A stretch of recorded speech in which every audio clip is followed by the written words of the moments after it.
Halo teman-teman semuanya, saya Lady dari kelas 12 IPS 1 dan di video kali ini saya akan membahas tentang multikulturalisme menurut pandangan iman Kristen.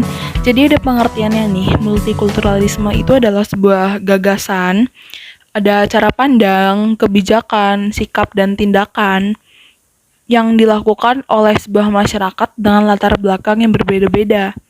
Nah, jadi ide kulturalisme itu adalah sebuah gagasan untuk mengatur keberagaman dengan prinsip-prinsip dasar pengakuan akan keberagaman itu sendiri. Nah, melalui kulturalisme ini, masyarakat sangat dihimbau dan diajak untuk menjunjung tinggi toleransi, kerukunan, dan perdamaian, bukan konflik atau kekerasan dalam arus perubahan sosial. Nah, masyarakat multikultur.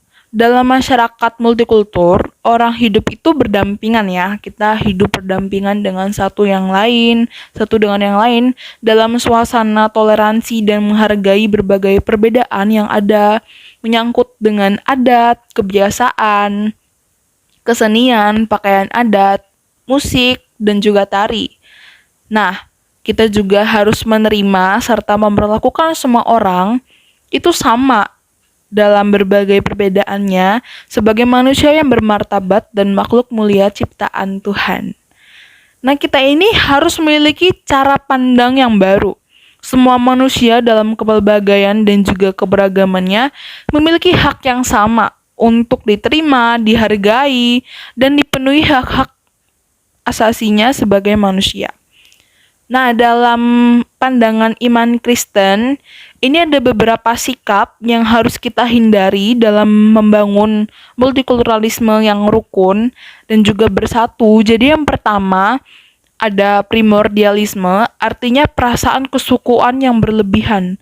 Nah, kita nih nggak boleh kayak gini ya. Jadi kayak misal, aku sendiri nih suku Jawa, jadi aku nggak bisa nih kayak, aku suku Jawa nih guys, gitu ya.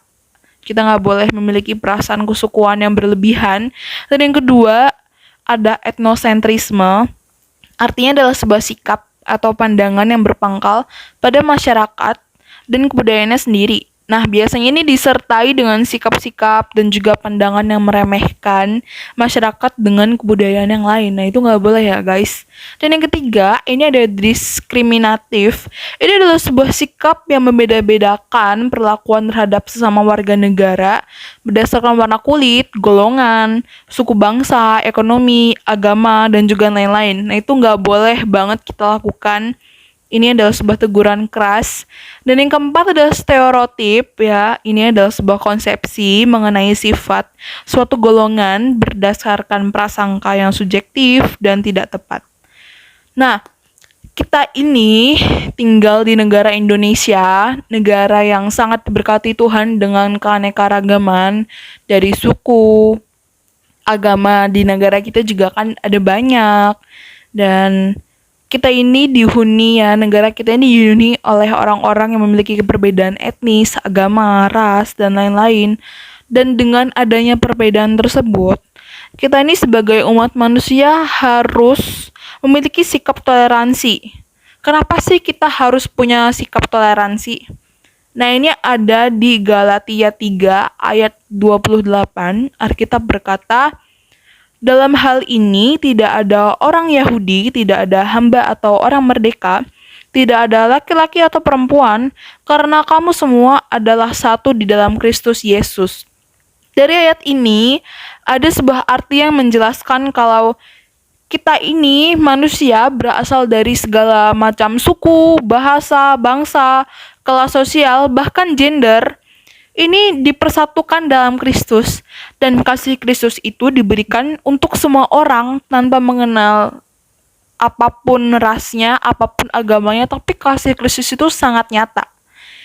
Jadi kesimpulannya, kita ini nggak boleh membeda-bedakan siapapun cuman karena latar belakang yang berbeda. Kita ini harus saling menghargai dan juga menghormati satu dengan yang lain. Kita harus bersyukur karena Allah itu sudah menciptakan sebuah keberagaman. Allah itu sudah menciptakan semua manusia dengan martabat yang sama, dengan derajat yang sama. Dan sebagai umat Kristen, dalam membangun multikulturalisme, kita harus menjadi pedoman kepada ajaran iman Kristen demi mencerminkan karakter Kristus.